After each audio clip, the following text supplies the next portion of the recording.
नमो अरिहन्ताणं नमो सिद्धाणं नमो आयरीयाणं नमो वज्रायाणं नमो लोहि सविसाहुडम् मङ्गलं भगवान् वीरो मङ्गलं गौतमोऽगणि मङ्गलं कुन्दिकुन्दाद्यो जैनधर्मोऽस्तु मङ्गलम् सर्वमङ्गलमाङ्गल्यं सर्वकल्याणकारकं प्रधानं सर्वधर्माणां जैनं जयतु शासनम् जैनं जयतु शासनम् नमः समयसाराय स्वानुभूत्या चकाशते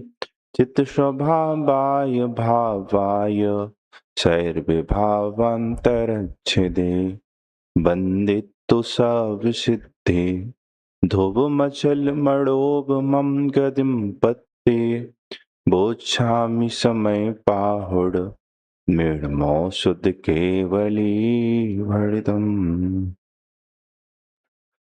आचार्य कुंद कुंद देव द्वारा लिखित परमागम समय सार के कर्ता कर्म अधिकार की चर्चा हमने शुरू की है। इस अधिकार में आचार्य भगवान दो द्रव्यों के मध्य कर्ता कर्म संबंध का निषेध करते हैं। कोई अन्य द्रव्य किसी अन्य द्रव्य का कर्ता अथवा कर्म नहीं होता। प्रत्येक द्रव्य अपने ही परिणाम का कर्ता होता है और उसका परिणाम उसका कर्म होता है। उन दोनों के मध्य जो भी कर्ता कर्म संबंधी मिथ्या भ्रांति है, उस मिथ्या भ्रांति को ज्ञान ज्योति प्रकट स्पष्ट जान लेती है। ऐसी ज्ञान ज्योति को इस मंगलाचरण के कलश में आचार्य भगवान ने याद करके उसको नमस्कार किया है। आइए पुनः इस 46 नंबर के कलश का पहले पाठ करेंगे, उसके बाद शेष चर्चा को करके आगे की चर्चा को आरंभ करेंगे। एकः कर्ता चिदहमिह में कर्म को पादयोमि। वही बोलो जो मैंने बोला, उसको दोहराओ। एकः कर्ता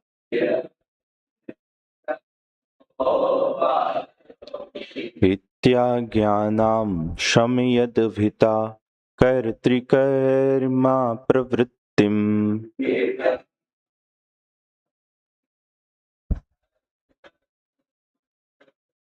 ज्ञाना ज्योति स्फुरति परमो दातिमात्यंत धीरम।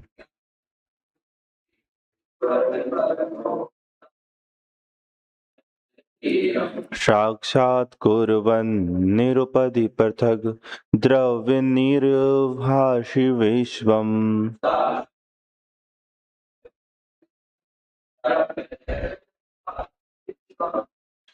देखिए अन्वयस्य एक बार और अर्थ देख लीजिए।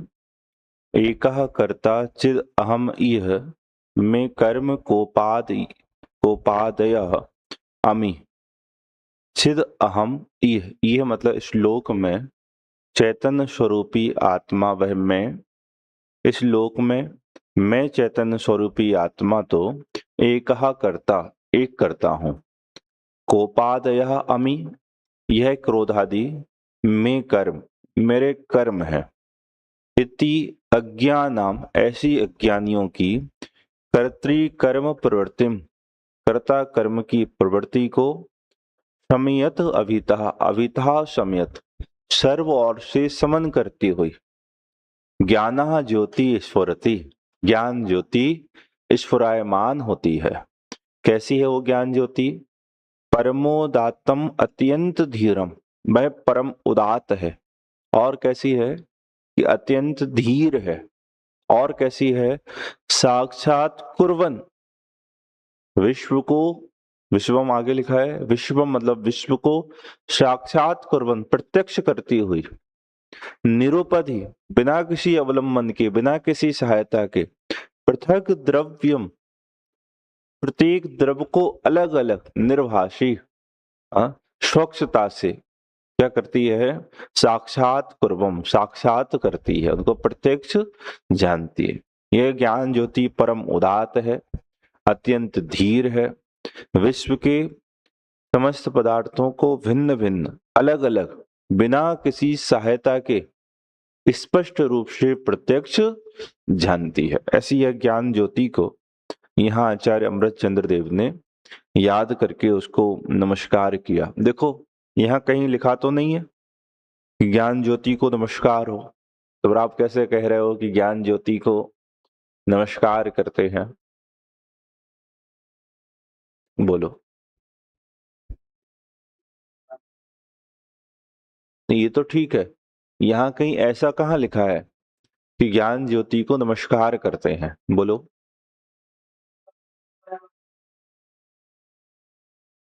ज्ञान ज्योति स्फुरायमान हो थोड़ी ना कह रहे, होती है, ऐसा लिखा है।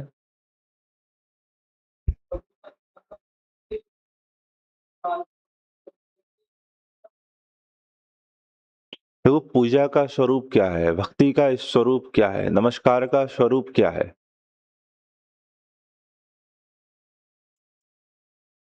वो प्रशंसा करना, यही स्वरूप है ना पूजा का। जैसे हम पूजा पढ़ते हैं तो बार बार कहाँ लिखा है देवसास गुरु पूजन में कि नमस्कार हो, नमस्कार हो, लिखा मिलता है सब पूजनों में। लेकिन हम कहते हैं कि पूजा है, स्तुति है, वंदना है, भक्ति है। क्यों? तो एक प्रशंसा का मतलब क्या है? प्रशंसा उसकी ही की जाती है जो हमारे द्वारा अनुकरणीय है। उसमें से कुछ पूजनीय होते हैं, कुछ अनुसरण करने योग्य होते हैं। तो यहाँ उस ज्ञान ज्योति की प्रशंसा की गई है। कैसी अद्भुत है वो ज्ञान ज्योति। तो इसके माध्यम से समझना कि ज्ञान ज्योति को क्या कर रहे हैं, नमस्कार कर रहे हैं। जो अभी तुम कह रहे हो ना, स्फुरायमान हो, ऐसा लिखा हुआ है। चूंकि यहाँ तो ये कह रहे हैं कि क्रोधादि भावों संबंधी यह मेरे कर्म है, जो कर्ता कर्म की अनादि की प्रवृत्ति है अज्ञानी जीवों की, उसको क्या करती है, शमित करती हुई वह स्फुरायमान होती है, प्रकट होती है। लेकिन यदि इसकी जगह प्रकट हो ऐसा लिखा होता, जैसे पहले लिखा ना, अनंत धर्मणस तत्वम पश्यन्ति प्रत्यगात्मना अनेकांत मही मूर्तिर नित्यमेव प्रकाशता, नित्य ही प्रकाशित हो, वहां पर है वो वाला लॉजिक। अच्छा, वहां पर भी नमस्कार नहीं किया, लेकिन वो नमस्कार का मंगलाचरण है, उसको कहते हैं आशीर्वादात्मक नमस्कार। कौन सा नमस्कार? आशीर्वादात्मक नमस्कार। तो क्या आशीर्वाद दे रहे हैं? हम कह रहे हैं, वो तो जिनवाणी कहाँ कह कि जिनवाणी कैसी होवे, सदा ही जयवंत वर्ते, सदा ही जयवंत हो। ये मंगल सूचक, मंगल भावना है। कौन सी भावना है? ये कल्याणकारी भावना है, मंगल भावना है। ऐसी जिनवाणी जयवंत वर्ते, ये आशीर्वादात्मक नमस्कार है। चलिए, ये अभी हमने इसका अन्वय देखा। एक बार आप श्लोक का अर्थ और पढ़ ले, वहां से राज अनुशीलन ले लेना काशी से।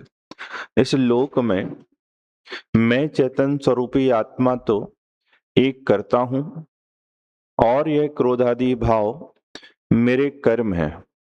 ऐसी अज्ञानियों के, वो पूरे ले लो भाग एक भी, और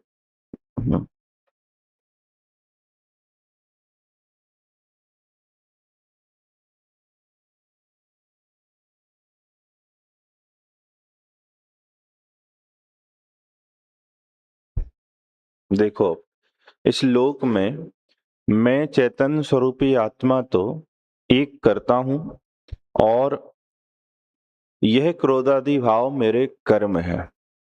ऐसी अज्ञानियों के तो जो कर्ता कर्म की प्रवृत्ति है, उसे सब और से समन करती हुई, मिटाती हुई ज्ञान ज्योति स्फुरायमान होती है। वह ज्ञान ज्योति परम उदात्त है, अर्थात किसी के अधीन नहीं है, अत्यंत धीर है, अर्थात किसी भी प्रकार से आकुलता रूप नहीं है, और पर की सहायता के बिना भिन्न भिन्न द्रव्यों को प्रकाशित करने का उसका स्वभाव है, इसलिए वह समस्त लोकालोक को साक्षात करती है, प्रत्यक्ष जानती है। इस तरह ये मंगलाचरण हुआ। कल हमने चर्चा यहाँ पर की थी कि आप ये कह रहे थे कि सधिकार में पर द्रव्यों के साथ कर्ता कर्म का निषेध किया है, तो क्या क्रोधादि भाव ये परद्रव्य का परिणाम है? यहाँ पर के साथ किसी भी प्रकार के संबंध का क्या कर रहे हैं? तो किसी भी प्रकार का संबंध तो वो एकत्व मत तो पहले मिटा दिया। यहाँ इस अधिकार में पर के साथ के कर्ता कर्म संबंध का निषेध है। कौन सा निषेध है? पर के साथ के कर्ता कर्म का निषेध है का मतलब जो पर द्रव्य का परिणाम है, उस पर द्रव्य के परिणाम के कर्तृत्व का निषेध किसी अन्य द्रव्य पर, किसी अन्य द्रव्य का है, मतलब किसी भी अन्य द्रव्य का किसी भी अन्य द्रव्य के परिणाम के साथ कर्ता कर्म नहीं बनता। तो क्या क्रोधादि भाव यह परद्रव्य का परिणाम है जिसके कर्ता कर्म संबंधी अज्ञान का नाश करती हुई ज्ञान ज्योति को नमस्कार किया है? क्या क्रोधादि भाव मेरा स्वयं का परिणाम है? अध्यात्म में, जिनमा अध्यात्म की भाषा में जो क्रोधादि परिणाम है उसको किसका परिणाम कहा है? ये परद्रव्य का परिणाम कहा है। उसे पुद्गल द्रव्य का परिणाम कहा, उसे जड़ स्वभावी कहा है। तो अध्यात्म भाषा में उसे क्या समझना? ये पर ही समझना, पर का ही परिणाम जानना। इसलिए उसका जो अपने को कर्ता मानता है वह परद्रव्य क्या कर्तापने का उसके दोष आता है, परद्रव्य के कर्तृत्व का दोष ऐसे जीव के ऊपर आता है। बात ख्याल में आई? देखिए यहाँ ये लिखा था कि सब और से समित करती हुई, कर्ता कर्म संबंधी जो अज्ञानियों की प्रवृत्ति है उसका सब और से समन करती हुई। सब और का मतलब क्या होता है भैया? हमारे और आपके ना जो आदतें हैं ना, ये आदतें खराब हैं। कैसी आदतें खराब हैं? उदाहरण के लिए समझना, जैसे अभी ये एकत्व और ममत्व बुद्धि तुड़ा दी पहले के अधिकार में, बोले ठीक है ना सही परद्रव्य मेरा, लेकिन मैं परद्रव्य का कुछ करता तो हूं। अब यहाँ कर्ता कर्म की बुद्धि छुड़ाई तो अगले पुण्य पाप अधिकार में कहता है कि ठीक है राग द्वेष ना सही मेरे परिणाम, ना राग द्वेष का मैं करता। तो वो अगले अधिकार में ये कहने लगता है कि आचार्य भगवान अच्छे तो हैं, दया दान व्रत भक्ति ये जो शुभ राग रूप परिणाम है, ये पुण्य परिणाम है, यह मतलब ये विकल्प तलाशता है। क्या तलाशता है? एक तुड़वाई तो कर्तृत्व भोक्तृत्व का विकल्प तलाश लिया, कर्तृत्व भोक्तृत्व बुद्धि तुड़वाई तो इसने पुण्य पाप का एक विकल्प तलाश। इसकी आदतें खराब हैं। ये जगत में क्या करता है? नाना प्रकार के विकल्प तलाशता है। जैसे हाँ, ये रात्रि में भोजन नहीं करना, तो शास्त्रों में कहीं नहीं लिखा था कि भाई अन्नाहार और फलाहार में अंतर होता है, तो आप फलाहार कर सकते हो, अन्नाहार भाई किसी भी तरह से रात्रि भोजन के त्याग के नाम पर 4 तरह के आहार की बात होती है। कौन कौन सा? खाद्य, स्वाद्य, लेय और पेय। खाद्य मतलब जो चबा के, ये जो अन्न आदि फल आदि जितनी भी होती हैं सब क्या है? खाद्य हैं। स्वाद मतलब फल भी खाद्य में जाता है। स्वाद में क्या होता है? सौंफ, सौंफ आदि जो होती है जो स्वाद के लिए होती है केवल, इस स्वाद में जाता है। ले मतलब जिसका लेप किया जाए, मलम आदि लगाना। और पेय मतलब दूध पानी आदि ये सब पेय में जाता है। तो इसने एक और रास्ता निकाला कि अन्नाहार का त्याग है लेकिन फलाहार कर लेते हैं, मतलब भूखा नहीं रहता, ये भरपेट फलाहार कर लेता है। विकल्प तलाशता है, मतलब अवसर खोजता है, समझ लो बहानेबाजी करता है। ये ऐसी आदतें हैं। जैसे समझ लो टैक्स बचाने के लिए ना क्या क्या करता है, भले कमा खुद रहा है कुछ संपत्ति अपने नाम कर देगा, कुछ संपत्ति पत्नी के नाम कर देगा, कुछ संपत्ति पुत्र के नाम कर देगा, कुछ संपत्ति पुत्री के नाम कर देगा, कुछ संपत्ति चारों की मिला के कर देगा। तो इस तरह से वो क्या करता है अपने और भी मतलब जो भी दंड फंद कर सकता है, ये उन दंड फंद को करता है। तो ये कर्ता कर्म संबंध में आचार्य कह रहे हैं कि सब और से संबंध करते हुए कहीं तुम्हारे लिए विकल्पों के लिए, ये रास्ते निकालने के लिए, ये समझ लो चतुराई की बातें करने के लिए स्थान नहीं है। सब और से संबंध करती हुई मतलब तुम किसी भी प्रकार से करता नहीं हो, तुम परद्रव्य के परिणाम के, क्रोधादि परिणाम के किसी भी तरह से करता नहीं हो। यहाँ आचार्य भगवान एक है, सब और से संबंध करते हुए, कोई विकल्प नहीं, कोई स्थान नहीं, ये मान के ही चलना कि सर्वथा करता हो परद्रव्य के परिणाम के, कथनचित करता भी नहीं हो परद्रव्य के परिणाम के। क्रोधादि परिणाम आत्मा का परिणाम नहीं है, तुम उसके करता नहीं हो। ऐसी इस कर्ता कर्म की अज्ञानियों की प्रवृत्ति का समन करती वाली जो ज्ञान ज्योति है वह स्फुरायमान हुई है। वह ज्ञान ज्योति कौन है? तो उसके तीन अर्थ हो सकते हैं। एक अर्थ तो है ज्ञानानंद स्वभावी आत्मा, एक अर्थ है केवल ज्ञान ज्योति, और एक अर्थ उसका सम्यक ज्ञान ज्योति भी हो सकता है। उसका अर्थ किस तरह से ज्ञानानंद स्वभावी आत्मा होगा अथवा किस तरह से केवल ज्ञानी होगा और किस तरह से उसका अर्थ सम्यक ज्ञान हो सकता है, उसमें जो नीचे विशेषण दिए ना, इन विशेषणों के प्रयोग से, जैसे समझ लो जब ये कहा जाएगा कि पर की सहायता के बिना भिन्न भिन्न द्रव्यों को प्रकाशित करने का उसका स्वभाव है।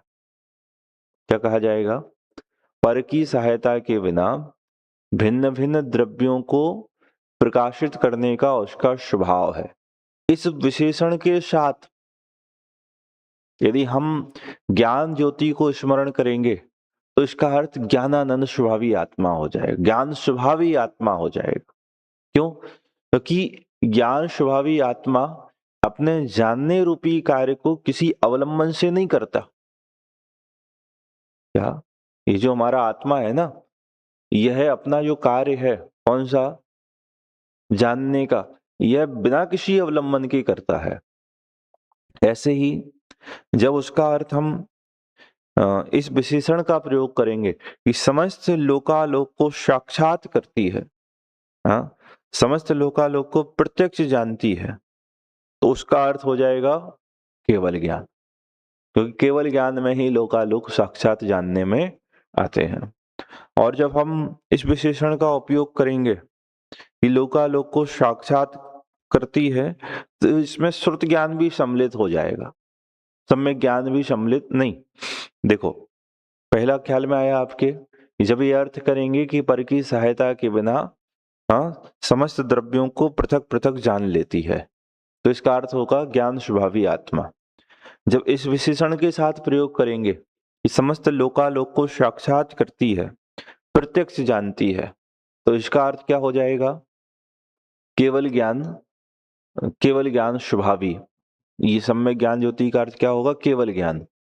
और जब ये अर्थ करेंगे कि अज्ञानियों के जो कर्ता कर्म की प्रवृत्ति है उसे सब और से संबंध करती हुई, तो ज्ञान ज्योति का अर्थ होगा सम्यक ज्ञान। क्यों? क्योंकि कर्ता कर्म की ये जो प्रवृत्ति है ये अज्ञानियों के है ना, किसके है? मतलब मिथ्या दृष्टि है ना, तो मिथ्यात्व का अभाव होकर सम्यक दृष्टि हुआ है। मिथ्यात्व का अभाव होकर क्या हुआ है? सम्यक दृष्टि हुआ है। तो इस मिथ्यात्व की प्रवृत्ति का अभाव किसके होता है? श्रुत ज्ञानियों के ही होता है ना, केवल ज्ञानियों की तो बात ही नहीं है, क्योंकि उसके पहले 12वें स्थान में ही सब कुछ अभाव करके ही बैठे हैं, पूर्ण वितरागी हो ही चुके हैं, पहले ही हो चुके हैं। तो उसका अर्थ क्या होगा? सम्यक ज्ञान ज्योति भी उसका अर्थ लगा सकते हैं। हाँ बोलो क्या?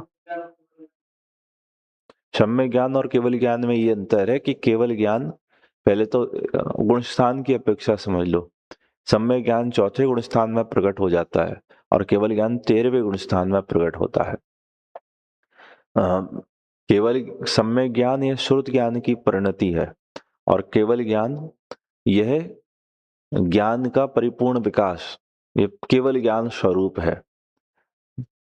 तीसरी बात, सम्यक ज्ञान मिथ्या दर्शन के अभाव में होता है, मिथ्या ज्ञान के अभाव में होता है और केवल ज्ञान संपूर्ण अज्ञान के अभाव में होता है। कोई मिथ्या दृष्टि है ना, उसके मिथ्या दर्शन के अभाव के साथ ज्ञान में भी मिथ्यापना था, उसका अभाव होकर वो सम्यक ज्ञान रूप प्रकट हुआ है। वो कहाँ हुआ है कि चौथे गुण स्थान में। दर्शन भी निर्मल हुआ है, ज्ञान भी निर्मल हुआ है, चारित्र भी निर्मल हुआ है। इतना होने के बावजूद भी अभी उसे लोकालोक का जानना प्रत्यक्ष नहीं है। आगम से जानता है, केवल ज्ञानी के ज्ञान से जानता है, लेकिन स्वयं को प्रत्यक्ष लोकालोक का जानना नहीं है। वो कहाँ होता है कि वो तो 13वें गुण स्थान में जाकर होता है। तो बहुत सामान्य सा प्रश्न है, उत्तर मिला, तुम्हारे समझ में आया उत्तर? तो मिथ्यात्व का अभाव होकर मिथ्या ज्ञान का अभाव भी यहाँ चौथे गुण स्थान में ज्ञानियों के हो जाता है। और फिर केवल ज्ञान तो जब संपूर्ण विश्व का जानना होता है ज्ञानावर्णी कर्म के अभाव में, तब जाके प्रकट होता है। क्लियर?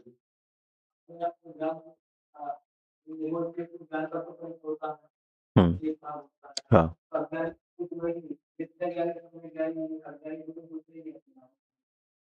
भाई जो जानता नहीं है वो तो अज्ञान है ना, तो उसका निषेध थोड़ी ना कर रहे हैं, उसका निषेध थोड़ी ना कर रहे हैं। क्षयोपम ज्ञान है ना, क्षयोपम ज्ञान में कुछ जानना और कुछ नहीं जानना होता है, तो जो नहीं जानना होता है वो तो अज्ञान है। अज्ञान है लेकिन अज्ञानी नहीं है सम्यक दृष्टि, जितना नहीं जानता इसलिए तो उसको सम्यक ज्ञानी कहते हैं, ना उसको अज्ञानी कहते हैं। नहीं जानना तो नहीं जानना तो है ना, उसके संपूर्ण पदार्थों का जानना तो नहीं है। वही क्लियर हुआ। मिथ्या ज्ञान नहीं है, लेकिन अभी जो नहीं जानते उतना तो अज्ञान है, इसलिए अज्ञान शब्द का प्रयोग नहीं करते, कहते उसको ज्ञानी ही है, सम्यक ज्ञानी ही है।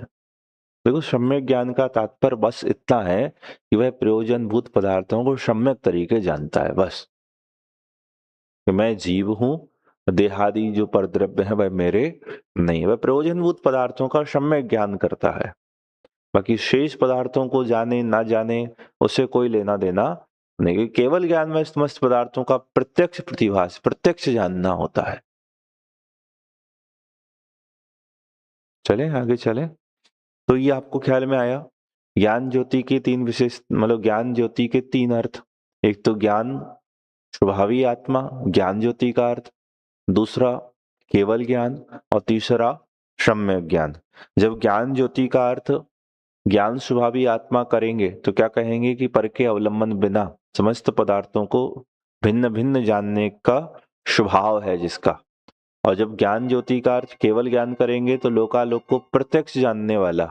और जब ज्ञान ज्योति का अर्थ सम्यक ज्ञान करेंगे तो कर्ता कर्म की, अज्ञानियों के कर्ता कर्म की प्रवृत्ति का अभाव करने वाले हैं।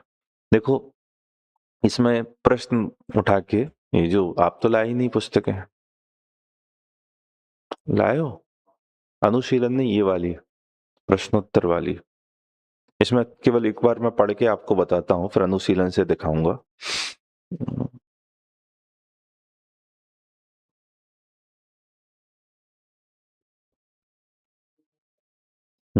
हाँ गाइड वाला।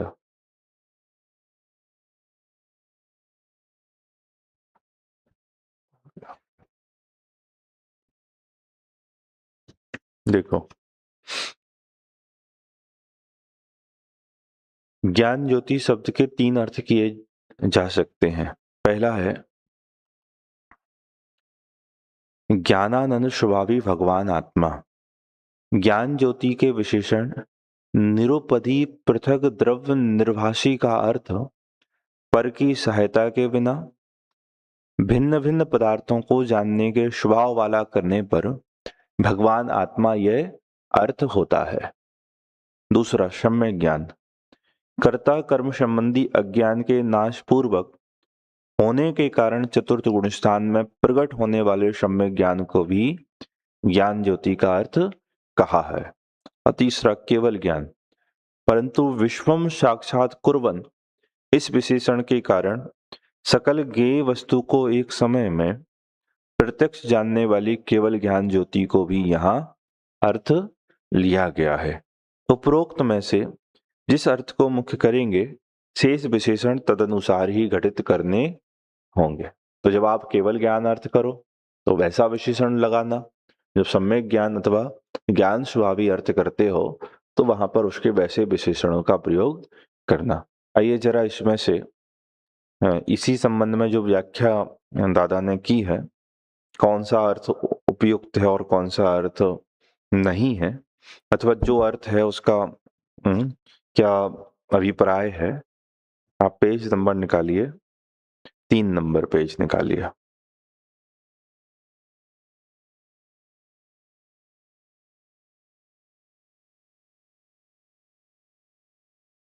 देखो, तीसरा पैराग्राफ देखिए। यहाँ ज्ञान ज्योति शब्द के 3 अर्थ हो सकते हैं। नंबर 1, ज्ञान स्वभावी भगवान आत्मा। नंबर 2, सम्यक ज्ञान। और नंबर 3, केवल ज्ञान। ज्ञान ज्योति के जो विशेषण कलश में दिए गए हैं उनमें निरुपधि पृथक द्रव्य निर्भाषी और विश्वम साक्षात कुर्वन् ये 2 विशेषण उक्त संदर्भ में विशेष ध्यान देने योग्य हैं। थोड़ा गहराई से देखना कैसे तर्क करते हैं। पहले विशेषण का सर्वत्र ही लगभग ये अर्थ किया गया है कि पर की सहायता के बिना भिन्न भिन्न पदार्थों को जानने के स्वभाव वाली ज्ञान ज्योति, यही अर्थ है। यदि इस विशेषण पर विशेष जोर दें तो सबको पृथक पृथक जानने के स्वभाव वाला भगवान आत्मा, ऐसा अर्थ किया जा सकता है। पर जब विश्वम साक्षात कुर्वन् विशेषण पर ध्यान देते हैं तो केवल ज्ञान अर्थ ही ठीक लगता है। कलश टीकाकार इसका अर्थ करते हुए लिखते हैं, कलश टीकाकार कौन?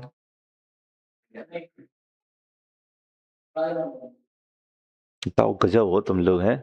10-15 दिन आपने रोज प्रवचन सुने उस ग्रंथ पर, आपको यही नहीं पता कि ग्रंथ किसने लिखा है।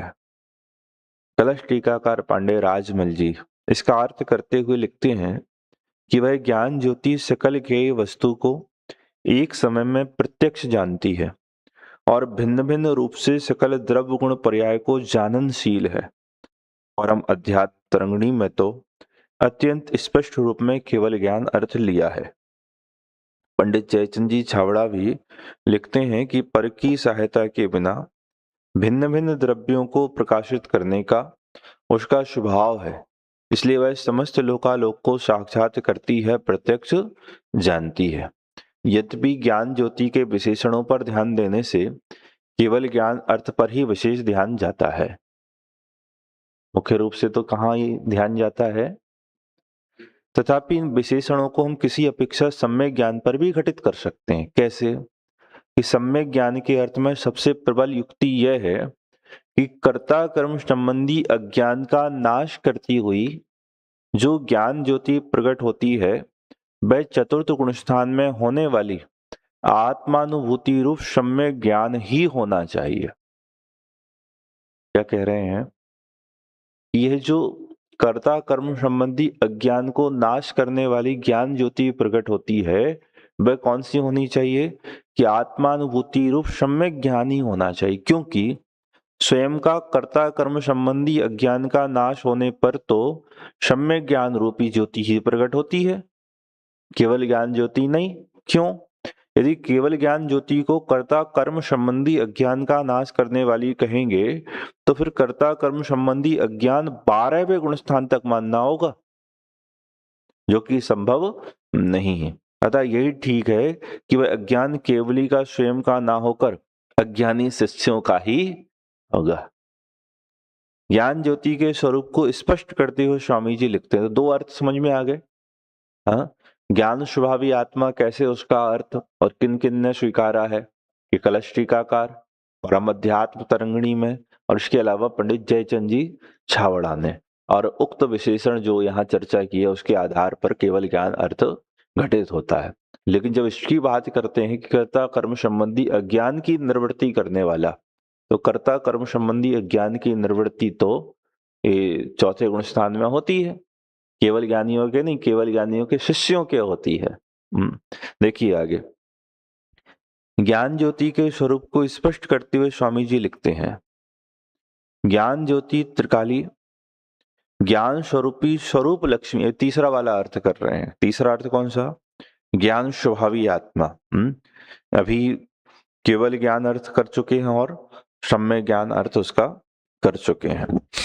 दो विशेषणों के आधार पर, साक्षात कुर्बन निरुपधि पृथक द्रव्य निर्भाषी विश्वम, और नहीं, निरुपधि पृथक द्रव्य निर्भाषी और दूसरा विश्वम साक्षात कुर्बन। इन दो विशेषणों के आधार पर दो अर्थ अभी तक किए गए हैं। और उसमें मुख्य रूप से आत्मज्योति का ले रहे हैं, अभी पढ़ेंगे।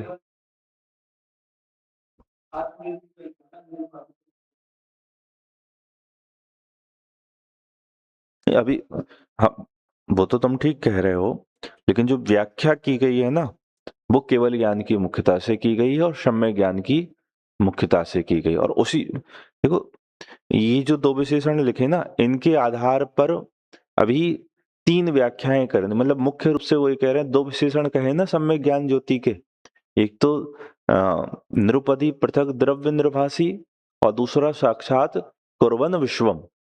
ये दो मुख्य विशेषण उसके दिए गए हैं। तो इन दो विशेषणों के आधार पर तीन अर्थ कर रहे हैं। तो पहला तो क्या किया, उसका अर्थ बता दिया कि वह बिना किसी अवलंबन के जानती है। कौन? कि वह स्वाभाविक ज्ञान ज्योति। तो इसका अर्थ तो सामान्य से सब कुछ हो सकता है। देखो, पहले विशेषण का सर्वत्र ही लगभग यह अर्थ किया गया है कि पर की सहायता के बिना भिन्न भिन्न पदार्थों को जानने के स्वभाव वाली ज्ञान ज्योति। ये तो उसका अर्थ कर दिया। और लेना हो तो यहां भी समझ लो कि तीनों की चर्चा अभी हो गई है। ऐसा भी लेना हो तो ऐसा भी ले लो, लेकिन फिर उस पर क्वेश्चन मार्क क्या लगाया था? ये बात तो ठीक है, लेकिन साथ में ये भी कहा था कि वह क्या है कि विश्व को साक्षात जानती है। तो विश्व को तो साक्षात केवल ज्ञान ही जानता है, वो क्वेश्चन मार्क वहां पर लगाया था। और फिर उस पर एक क्वेश्चन मार्क लगाया, भाई विश्व को साक्षात भले केवल ज्ञान जानता है, लेकिन केवल ज्ञानियों के अभी कर्ता कर्म संबंधी अज्ञान तो है ही नहीं है। तो तीनों अर्थ ले लिए, मान लो, ठीक है। अब उसमें विशेष गुरुदेव श्री का क्या मंतव्य है वो स्पष्ट कर रहे हैं। अब ठीक है अक्षत कुमार, देखिए गुरुदेव श्री का मंतव्य क्या है। ज्ञान ज्योति त्रिकाली ज्ञानानंद स्वरूपी स्वरूप लक्ष्मी युक्त आत्म स्वभाव ही है। क्यों? वह ज्ञान ज्योति पर की सहायता के बिना पृथक पृथक द्रव्यों को प्रकाशित करने के स्वभाव वाली है, अतः समस्त लोकालोक को प्रत्यक्ष जानती है।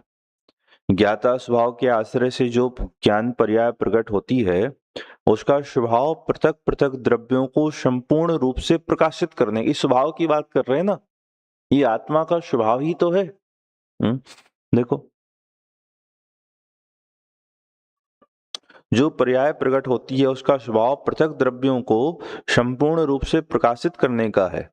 ज्ञान का स्वभाव सविकल्प है, अर्थात जगत में जितने भी अनंत द्रव्य गुण पर्याय हैं, उन सबको भिन्न भिन्न रूप से जैसे हैं वैसे ही जानने का ज्ञान का स्वभाव है। केवल ज्ञान की पर्याय हो या श्रुत ज्ञान की, दोनों ही पर्यायों का स्वभाव, ज्ञान स्वभावी आत्मा किया तो उसके आधार पर ही तो केवल ज्ञान और श्रुत ज्ञान प्रकट होते हैं। तो ज्ञान स्वभावी आत्मा किया तो ज्ञान स्वभावी आत्मा, चाहे वो केवल ज्ञान परिणति रूप से परिणमित हो रहा हो, चाहे वह श्रुत ज्ञान रूप परिणति से परिणमित हो रहा हो, वह बिना किसी सहायता के ही जानता है। देखो, चाहे केवल ज्ञान की पर्याय हो या श्रुत ज्ञान की, दोनों ही पर्यायों का स्वभाव अपनी अपनी सीमा में पर की सहायता के बिना ही पृथक पृथक द्रव्यों के द्रव्य गुण पर्यायों को प्रकाशित करने का है। यहां तो यह कहा जा रहा है कि अपरिमित स्वभाव से भरी हुई शुद्ध चैतन्य प्रकाश में वस्तु आत्मा की ओर ढलने पर ज्ञान में ऐसी सामर्थ्य प्रकट हो जाती है कि वह स्वद्रव्य को जानने के साथ ही समस्त लोकालोक को भी जानने लगता है।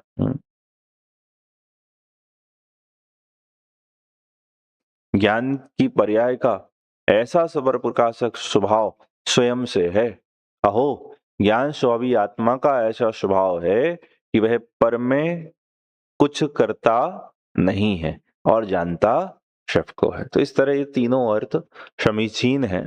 जैसा जो भी अर्थ जिसको उचित लगे वैसे अर्थ का प्रयोग वह कर सकता है, उसके लिए वह स्वतंत्र है। इस तरह दो बातें अभी हमने मुख्य रूप से की हैं। एक तो यह जो कर्ता कर्म संबंधी अज्ञान है उसका सर्व ओर से ज्ञान ज्योति क्या करती है, शमन करती है। दूसरा, ज्ञान ज्योति शब्द के तीन अर्थ हो सकते हैं। एक तो ज्ञान स्वभावी आत्मा, एक केवल ज्ञान और एक सम्यक ज्ञान। इसके साथ साथ उसके दो विशेषण और दिए हैं कि वह कैसी है, परम उदात्त है और कैसी है कि अत्यंत धीर है। इसके जो अर्थ जयचंद जी छावड़ा ने किए हैं वो यहाँ नीचे श्लोकार्थ में भी आपने पढ़े हैं। देखो, अत्यंत धीर का अर्थ लिखा है उन्होंने, परम उदात्त का पहले अर्थ लिखा है कि किसी के अधीन नहीं है, और दूसरा अत्यंत धीर का अर्थ लिखा है किसी भी प्रकार से आकुलता रूप नहीं है। ये उदात्त है, उदात्त अकेला नहीं लिखा, परम उदात्त लिखा है। और इसके पहले जो जीवा जीवाधिकार आया था ना, वहां ज्ञान ज्योति को उदात्त और धीर कहा रहा था, और यहाँ परम उदात्त और अत्यंत धीर कहा। क्यों? क्योंकि समझना, जीव अजीव संबंधी जो भ्रांति थी उसका अभाव करने वाली ज्ञान ज्योति को उदात्त और धीर विशेषण दिया, और कर्ता कर्म संबंधी जो अज्ञान की प्रवृत्ति थी उसका अभाव करने के लिए ज्ञान ज्योति को परम उदात्त और अत्यंत धीर विशेषण दिए। क्या कारण है? इसका कारण ये है कि आचार्य भगवान आपको ये कह रहे हैं कि जीव अजीव संबंधी अज्ञान से गहरा है एक कर्ता कर्म संबंधी अज्ञान, जिसकी चर्चा कल मैंने आपके साथ की थी। इसलिए उसको ज्ञान ज्योति के उन्होंने परम शब्द और अत्यंत धीर इन विशेषणों का प्रयोग किया है। ये उदात्त क्या होता है, ये धीरता क्या होती है, ये चर्चा जीवा जीवाधिकार के संदर्भ में दादा ने अपने अनुशीलन में बहुत गहराई से और समझ लो बहुत विस्तार से लिखी है। क्या अर्थ है इसका? तो उन्होंने वो जो बताया ना, ये जो नाटक का रूप है, समय सार की जो टीका है किसका रूप है? नाटक का। तो नाटक में नायक होता है, यह नायक कौन है? ज्ञान ज्योति। वो नायक कैसा होना चाहिए, और नाटक में नायक के संदर्भ में बहुत सारी विशेषताएं लिखी हैं। नायक कैसा हो ये भी लिखा है, नायक परमोदात्त हो, नायक परम धीर हो, उदात्त धीर होता है, उदात्त समझ लो लालित्य होता है। ये सब चर्चाएं दादा ने वहां पर लिखी हैं, और उसमें उन्होंने लिखा है कि जो सबसे श्रेष्ठ नायक है वो कैसा होता है? परमोदात्त अत्यंत धीरम। उदात्त तो धीरम होता है, कैसा होता है? उदात्त और धीर होता है। देखो पढ़ लेते हैं, मैं इसलिए वो अनुशीलन वो वाला भी लाया हूं कि एक बार तो आपके ख्याल में वो चीज आएगी। मैं केवल पढ़ूंगा ना तो भी आपको ये समझ में आ जाएगा, क्योंकि एक लौकिक दृष्टिकोण से जो चर्चा चलती है वो ही यहाँ पर उन्होंने दी है। ना भी हो आपके पास ग्रंथ तो भी चलेगा।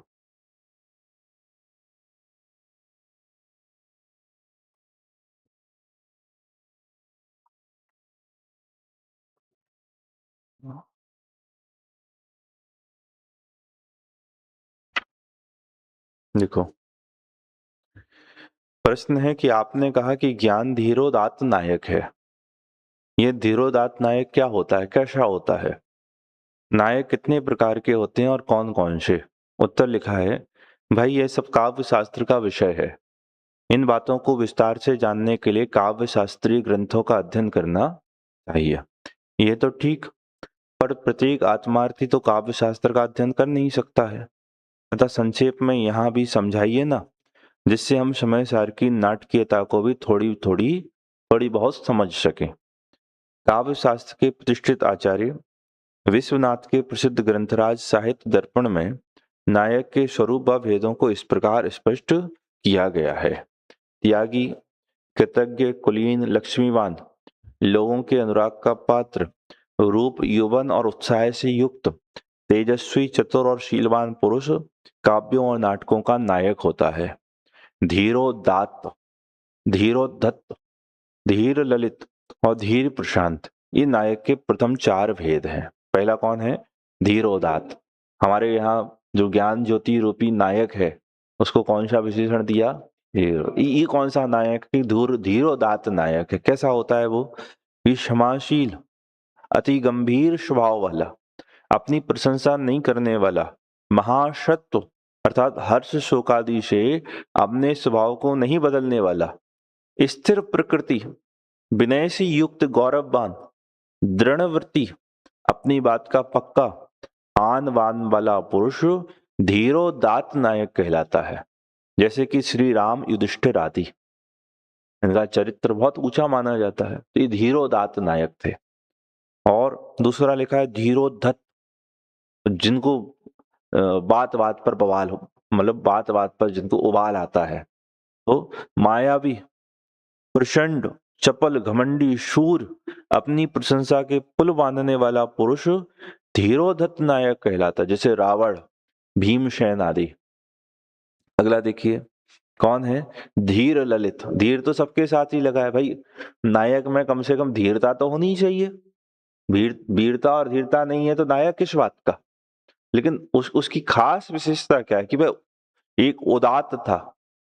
ये क्या था? उद्धत थे।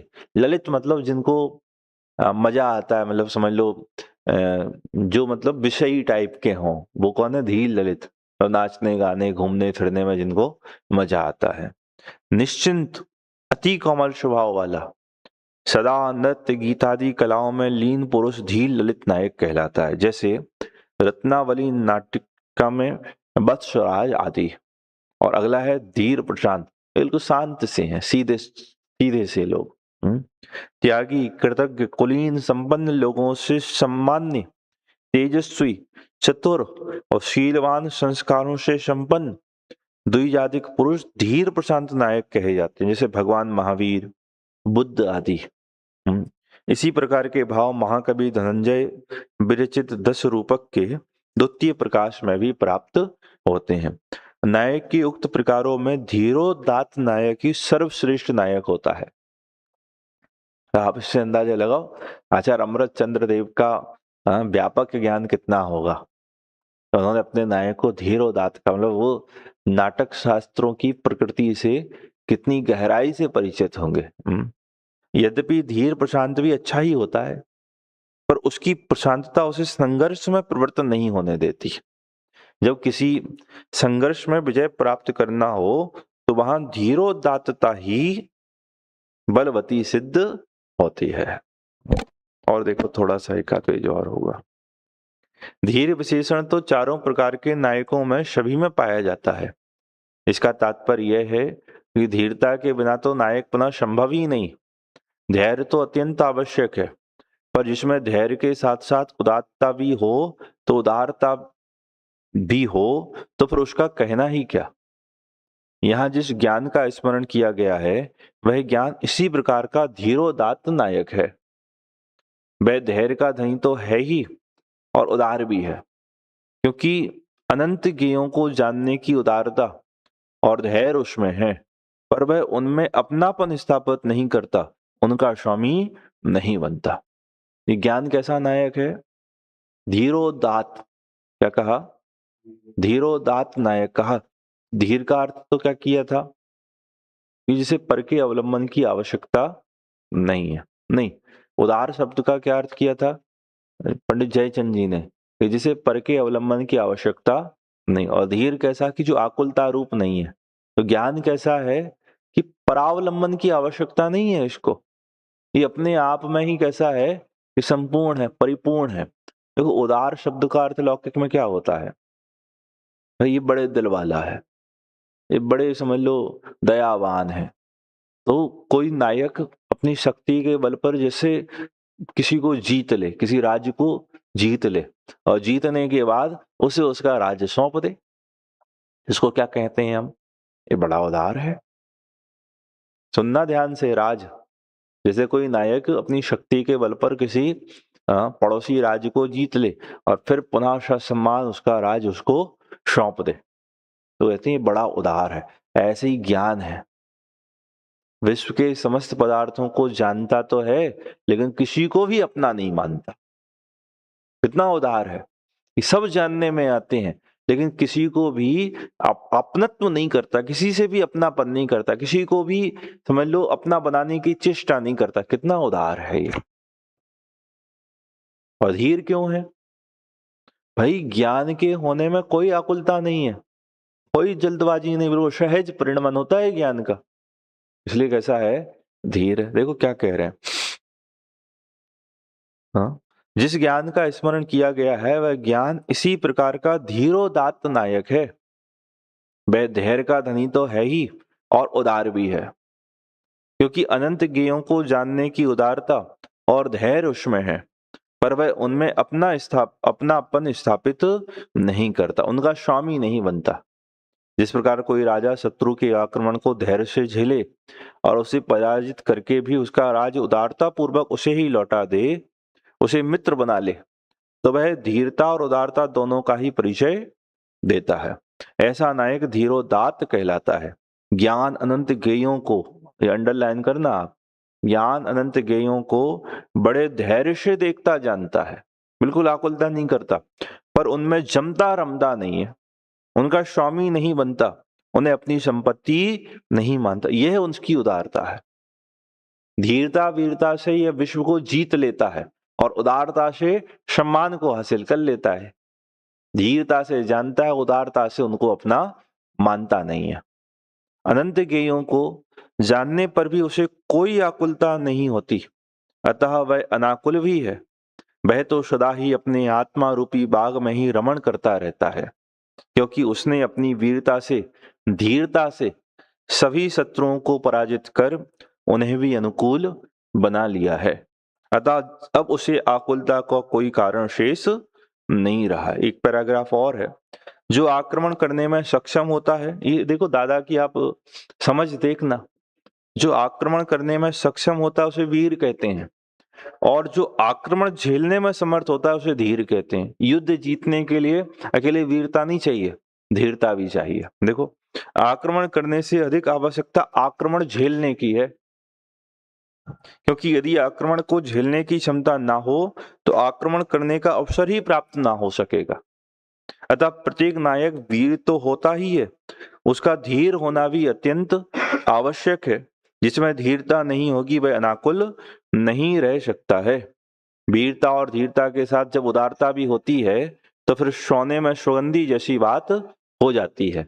इस समय सार नाटक का नायक ज्ञान धीर है, वीर है, और वहां जैसे कहा था अनाकुल है, उदार भी है, अतः सर्वश्रेष्ठ है, धीरो दात है। इस तरह तीन बातें हमने मुख्य रूप से देखी, किस तरह वह सबको समन करती है, ज्ञान ज्योति के किस तरह तीन अर्थ हैं, और परम उदात और अत्यंत धीर का क्या अभिप्राय है। तो ये नायक का सर्वश्रेष्ठ गुण है। तो यहाँ आचार्य अपने नायक को सर्वश्रेष्ठ नायक के रूप में प्रस्तुत कर रहे हैं। विशेष चर्चा आगे करेंगे, अभी विराम लेते हैं।